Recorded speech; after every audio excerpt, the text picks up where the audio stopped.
world's land is in fact desertifying. So what is desertification? Desertification is just a fancy word for land drying up and turning to desert ultimately, and this is a good spot to illustrate it. It happens because of our practices that make the rainfall that we receive less effective. And you see it here where soil is exposed. Any rain soaking into the soil will just evaporate out of it again, because this is hot. It's hot even to touch now.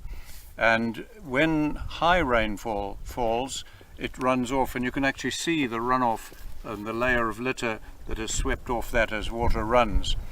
And the saying that people have that droughts cause the bare ground is nonsense. It's the bare ground that causes the droughts. It's the other way around. What we're needing to do worldwide, and particularly where the country is desertifying, is to make the available rainfall more effective. Now, this is not taught in any university of the world, and it's well illustrated in this picture. This was taken while 25 millimeters or an inch of rain was falling in the Tehama Desert, and you can see the water running. Now, in terms of drums of water, that was equal to 1,250 drums of water on every hectare of land. But the next day, that land was completely dry, and that is the desertification process.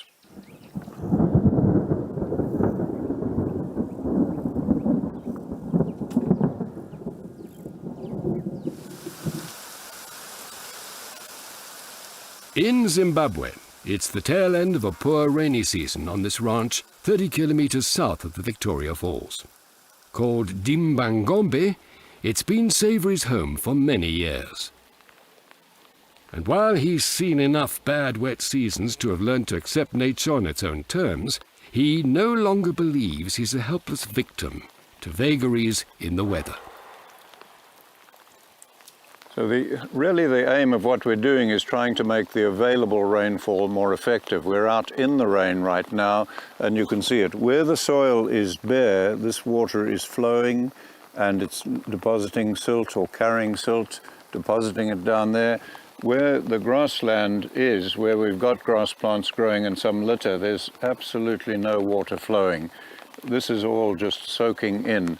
And that's what we've got to get, and then that water should only leave the soil through growing plants or underground flow in the water to aquifers and in the soil to aquifers and the river. How he solved the problem of providing that necessary ground cover, we shall see later in the program. For now, he has a problem with the grasses grown in this paddock.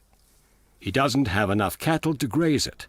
And if it is not grazed in the next few months, the grass must decay biologically before the new growing season. Because if it doesn't, this grassland and its soil will begin to die. Here's a